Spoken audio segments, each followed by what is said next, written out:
오늘 본문은 죽은 나사로가 살아난 사건입니다. 이것은 표적입니다. 요한은 요한복음에 7개의 표적을 기록하고 있는데 그 모든 표적은 십자가를 가리키고 있습니다. 나사로에게는 2명의 여동생이 있었습니다. 마르다와 마리아인데요. 예수님께서 이 세 사람을 얼마나 사랑하셨는지 자주 이들의 집을 방문하였습니다. 그래서 오늘 본문이 있는 요한복음 11장에서도요. 나사로가 병들어 죽게 되었을 그때에 자매들은 예수님을 초청했습니다. 사람을 보내서 예수님 와주세요. 그런데요. 예수님이 오시지 않았고 나사로는 결국 죽었습니다. 예수님이요. 이 가정을 위문하러 오신다는 소식을 듣고 마르다가 나가서 예수님을 맞이하면서 이렇게 말합니다. 우리 오늘 읽은 본문 앞절에 보시면 21절에 마르다가 이렇게 물어봅니다. 주께서 여기 계셨더라면 내 오라버니가 죽지 아니하였겠나이다. 예수님 왜 이렇게 늦게 오셨어요? 예수님이 계셨으면 우리 오빠가 죽지 않았을 거예요. 그러자 예수님께서 23절에 이렇게 말씀하십니다. 내 오라비가 다시 살아나리라. 마르다가 또 대답합니다. 24절에 마지막 날 부활 때에는 다시 살아날 줄 내가 압니다. 마르다에게는요. 부활신앙이 있었습니다. 맞습니다, 주님. 마지막 날에는요. 우리 오빠가 다시 살아날 거예요. 사실 참으로 대단한 믿음이죠. 그런데 이 마르다의 신앙에는요. 치명적인 결함이 있었습니다. 이 마르다의 부활신앙에는요. 늘 과거와 미래에 머물러 있었다는 거예요. 그 부활이 현재를 살아가지 못했습니다. 오빠의 죽음이 너무 슬퍼서 온통 그의 시선이 과거에 머물러 있었습니다. 예수님이 오셨으면 안 죽었을 거예요. 돌이킬 수 없는 과거의 상처에 매여서 현재를 볼 수 없었습니다. 우리가 기도를 하다가 눈물을 흘리지만 그것이 때로는 과거의 아픔과 또 슬픈 기억으로 토로하는 경우가 있습니다. 지난날의 후회와 상처로 아파할 때가 많습니다. 이런 기도가 현재 부활의 주님을 만나야 되는데 그렇지 않고 이 기도의 마무리가 현재를 지나서 바로 미래로 가는 경우가 종종 있습니다. 그래, 나중에는 분명히 하나님이 회복해 주실 거야. 마지막 날에는 부활할 때에는 나의 눈물을 닦아주시고 하나님이 다 갚아주실 거야. 모든 것이 합력하여 선을 이룬다고 했어. 이런 막연한 기대감으로 우리의 기도를 끝날 때가 많습니다. 현재가 없습니다. 현재를 외면합니다. 이것이 우리의 모습입니다. 입으로는 부활신앙을 외치지만 현재를 살아가지 못하고 과거에 연연하고 미래의 소망으로 막연한 기대감으로 살아갑니다. 그래서 현재의 고난, 오늘을 견디는 힘이 없다 보니까 자꾸 현실을 외면하는, 부정하는 그런 신앙으로 가게 됩니다. 이런 마르다에게 예수님이 말씀하십니다. 우리 25, 26절 다 함께 읽어보겠습니다. 예수께서 시작. 예수께서 이르시되 나는 부활이요 생명이니 나를 믿는 자는 죽어도 살겠고 무릇 살아서 나를 믿는 자는 영원히 죽지 아니하리니 이것을 내가 믿느냐? 이것을 내가 믿느냐? 나는 부활이다. 부활은 여기서 말씀하시는 나는 부활이요는요. 현재 시제입니다. 부활은 죽어서 먼 미래에 일어날 사건이 아니다. 부활은 이미 이루어진 사건이고 내가 그 부활이다. 현재 우리는 부활의 주님과 살아간다는 거예요. 부활의 권능으로 산다라고 얘기합니다. 권능이라는 것이요. 권력이라는 뜻입니다. 우리의 권력이요. 부활이라는 거예요. 마르다는요. 부활이라는 것은 죽음 이후에 내가 죽고 나중에 먼 미래에 하나님이 우리를 부활시켜 주실 거야. 이렇게 믿었는데요. 이것은 당시 모든 사람들이 그렇게 생각하고 있었습니다. 그럴 때 예수님께서는 아니다. 먼 미래에 있는 부활을 내가 당겨왔다. 내가 왔다. 내가 부활이다. 부활은 미래가 아니라 현재 내가 너와 함께 있다. 이 얘기를 하고 계십니다. 그렇다면 어떻게 먼 미래에 있는 부활이 현재로 오게 되었을까? 어떻게 현재로 오게 된 부활을 우리가 경험할 수 있을까? 그것을요, 마리아의 대화, 오늘 본문을 통해서 살펴보겠습니다. 집에 있던 마리아가요, 예수님이 찾으신다는 소식을 듣고 일어나서 예수님께 나아갑니다. 32절 보시면 주께서 여기 계셨더라면 내 오라버니가 죽지 아니하였겠나이다. 마르다와 똑같은 말을 하죠. 예수님 왜 이제 오셨어요? 마르다처럼 마리아도 예수님의 부재 때문에 나사로가 죽었다고 생각합니다. 마리아, 마르다뿐만 아니라 그 주변에 있는 유대인들도 이런 얘기를 합니다. 37절에 보시면요. 맹인의 눈을 뜨게 한 이 사람이 그 사람, 나사로는 죽지 않게 할 수 없었더냐? 요한복음 9장에서 맹인의 눈을 뜨게 했다며 이 사람이. 그러면 그렇게 사랑하는, 그렇게 자주 방문했던 사랑하는 그 나사로는 죽지 않게 할 수 있는 거 아니야? 이것이 유대인들, 주변 사람들의 질문입니다. 전능하신 하나님이라면 교회를 핍박하는 지금이라도 코로나를 끝내실 수 있지 않을까? 모든 사람들은요, 어려움과 비극이 처할 때마다 이런 질문을 합니다. 하나님, 내 인생의 어려운 순간에 당신 어디 계셨나요? 내가 부모님 없이 가정을 책임지느라 전전긍긍할 때 당신 어디 계셨나요? 우리 가족이 병으로 아파할 때 우리와 함께 하신 거 맞나요? 주님이 함께 하셨더라면 내가 이렇게 고통스럽지 않았을 거예요. 마르다의 질문, 마리아의 질문, 온 인류의 질문에 대해서 예수님이 답하십니다. 우리 다 함께 읽어볼게요. 35절. 함께 읽겠습니다. 시작. 예수께서 눈물을 흘리시더라. 이게요, 영어로 지저스 웹입니다. 성경에서요, 가장 짧은 문장입니다. 가장 짧지만 위대한 문장입니다. 예수님께서 눈물을 흘리셨습니다. 예수님은요, 아무도 비난하지 않으셨어요. 이것은 말이야, 너희들의 죄 때문이야. 너희들의 죄가 이런 지경에 이르렀으니 제발 좀 회개해라. 이렇게 말씀하지 않으셨습니다. 어느 누구에게도 책임을 묻지도 않으셨습니다. 그저 눈물을 흘리셨습니다. 예수님이 눈물을 흘리신 이유가 뭔가 33절을 보겠습니다.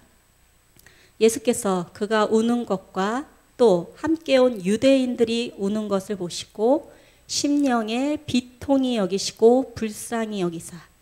마리아가 우는 것을 보고 우셨고요. 또 유대인들이 우는 것을 보고요. 심령의 비통함과 불쌍히 여기심을 하셨습니다. 심령의 비통히 여긴다. 이거는요, 신음하고 괴로워하고 번민하고 비난한다는 의미입니다. 죄로 인해 생긴 죽음과 인간의 생명을 쥐고 흔드는 현상 너머의 그 어둠의 세력, 사단과 악의 세력에 대해서 예수님이 분노하신다는 거예요. 여전히 인간을 미혹해 하고 공동체를 나뉘게 하고 무너뜨리는 사단을 비난하시는 겁니다. 사단의 영향력 아래 인간은 끊임없이 과거의 상처에 매이게 되고 왜? 라는 질문으로 상대방에게 책임을 전가합니다. 우리는 어떤 어려움과 갈등이 있을 때마다 우리의 질문은 항상 왜입니다. 이것을 왜 하시나요? 왜 이렇게 하시나요? 왜라는 질문은 잘해보고 싶다는 선한 동기가 있습니다. 좀 더 최선을 다했으면 좋겠다는 열심도 있습니다. 나는 못하지만 당신 할 수 있잖아요. 라는 마음도 있습니다. 그런데 성경을 보면 어느 어려운 시기에 왜라는 질문보다 우리 믿음의 선배들은 행동을 했습니다. 구약시대의 창세기에 중동지방에 기근이 닥쳤을 때 그들은 우리가 죄를 지어서 그래 라고 말하지 않았고요. 이집트에 곡식이 있대. 그리 가보자. 그들은 문제의 원인을 찾기보다는요. 어떻게 해야 하지? 대안을 내놓았습니다. 신약의 사도행전 11장에도요. 기근이 들 것을 예언을 했습니다. 그러자 안디옥 교회 그리스도인들은요. 그래, 주님이 다시 오신다는 표적이야. 우리가 죄를 지었으니까 회개해야 돼. 왜? 라는 원인을 찾기보다 이런 질문을 했습니다. 이런 기근이 생기면 누가 가장 위험에 처하지? 그들을 돕기 위해 우리는 무엇을 할 수 있지? 누구를 보낼까? 이 질문을 가지고 그들은 예루살렘 교회에 헌금을 가지고 내려갑니다. Why가 아니라 What입니다. 왜가 아니라 우리는 무엇을 할 수 있지? 거기에 초점을 뒀다는 거예요. 나사로의 죽음을 두고 왜 예수님 여기 계시지 않았어요? 살릴 수 있었잖아요. 왜? 라고 질문하는 마르다, 마리아, 유대인들을 향해서 예수님은 왓으로 행동하십니다. 눈물을 흘리셨어요. 나사로를 잃은 그들의 슬픔과 아픔에 깊이 공감하시고 비통히 여기시고 불쌍히 여기시는 예수님의 마음이요. 눈물로 드러난 것입니다. 이 눈물에서 부활이 시작되고 생명과 구원의 역사가 시작됩니다. 우리가 구원받은 이 구원의 역사는요. 하나님의 사랑, 예수님의 눈물에서 시작됩니다. 예수님께서 눈물을 흘리시는 나사로의 죽음 앞에서 예수님의 비통함이 눈물로 이어지고 그 눈물이 겟세마네 고뇌로 이어집니다. 지금 내 마음이 괴로우니 무슨 말을 하리요? 이 고뇌가 예수님의 말이 아니라 행동으로 옮기십니다. 십자가의 고통으로 가게 됩니다. 나의 하나님, 나의 하나님, 어찌하여 나를 버리시나이까? 이것이 예수님의 눈물의 행동이었습니다. 하나님은 우리 과거의 상처와 아픔과 이 시대의 고통을 외면하지 않으십니다. 하나님, 우리 이렇게 힘든데 어디 계세요? 우리의 모습을 보고 하나님 울고 계십니다. 그래서 참지 못하시고 우리의 슬픔과 고통 속으로 들어오셨습니다. 하나님이요, 직접 이 땅에 내려오셨습니다. 예수님을 통해 보이지 않는 하나님을 보여주시고 온 인류의 아픔에 공감하시고 몸소 체험하시고 그리고 십자가의 부활로 해결하셨습니다. 이것이 죽음에서 부활로 가는 하나님의 계획입니다. 온 인류의 고통과 죽음을 십자가에서 해결하시고 부활의 생명을 주신 것입니다. 이 생명이요, 미래에 있을 생명이 아니고 현재입니다. 우리가 현재 누리고 있는 생명입니다. 과거의 상처가 아니라 미래의 막연한 소망이 아니라 지금 현재 고난 가운데 살아가는 부활신앙입니다. 부활의 현재를 누리고 있는 우리에게 이제는 예수님이 질문하십니다. 34절 보겠습니다. 이르시되 그를 어디 두었느냐? 나사로의 무덤을 얘기하는 거죠. 단순히 나사로의 무덤이 어디 있는지를 물어보는 것이 아닙니다. 공간적인 위치를 물어보는 게 아닙니다. 인간이 처한 상황, 존재론적 위치에 대해서 예수님이 물어보시는 겁니다. 이 질문은 아담아, 내가 어디 있느냐? 와 질문과 같은 질문입니다. 아담이 어디 있는지 모르셔서 물어보는 게 아니라 아담아, 너의 실존이 어디 있냐? 하나님과 관계해야 할 너 지금 어디 있니? 라고 물어보시는 그 하나님의 음성이 나사로를 어디 두었느냐? 예수님이 물어보십니다. 나사로가 지금 어디 있는지 생각해봐라. 너도 모든 인류가 그 길을 가는 거 아니냐? 인간의 한계성을 말씀하십니다. 이렇게 죽음으로 가는 인생에게 부활이 있다는 거예요. 부활하신 예수님께서 제자들에게 이렇게 말씀하십니다. 요한복음 20장 21절에 보시면 아버지께서 나를 보내신 것 같이 나도 너희를 보내노라. 마르다야, 부활을 믿느냐? 이것을 믿느냐? 내가 부활이다. 생명이다. 부활은 현재 너와 함께 있다. 마리아야, 그를 어디에 두었느냐?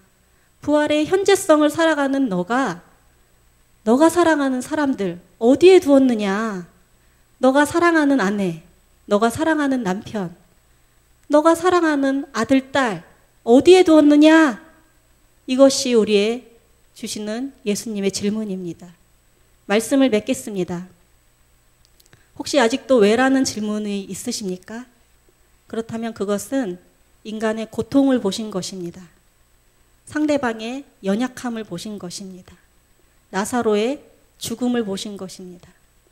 세상의 절망을 보셨다면 그 절망 속에서 예수님의 눈물을 발견하시기 바랍니다.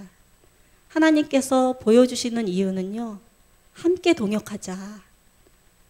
내가 간 그 길 너도 같이 가자 라는 부르심입니다. 사람들을 치유하고 또 가르치고 가난한 자들을 구제하고 위로하는 것들은요, 이 모두 탄식에서 비롯됩니다. 우리의 탄식이 예수님의 마음으로 바뀌고 예수님의 눈물로 바뀌는 겁니다. 한 영혼을 향해 흘리는 우리의 눈물에서 부활의 역사가 시작될 것입니다. 상대방의 고통을 불쌍히 여기고 비통히 여기는 그런 공감하는 마음에서 부활은 싹트기 시작할 겁니다. 생명이, 구원이 시작합니다. 죽음에서 부활로 옮겨가는 것입니다. 이것이 우리를 보내신 하나님의 뜻입니다. 그 음성 듣고 이 시대를 죽음이 아닌 부활의 생명을 탄생시키는 예수님의 사역에 동참하시는 우리 모두가 되기를 축복하겠습니다.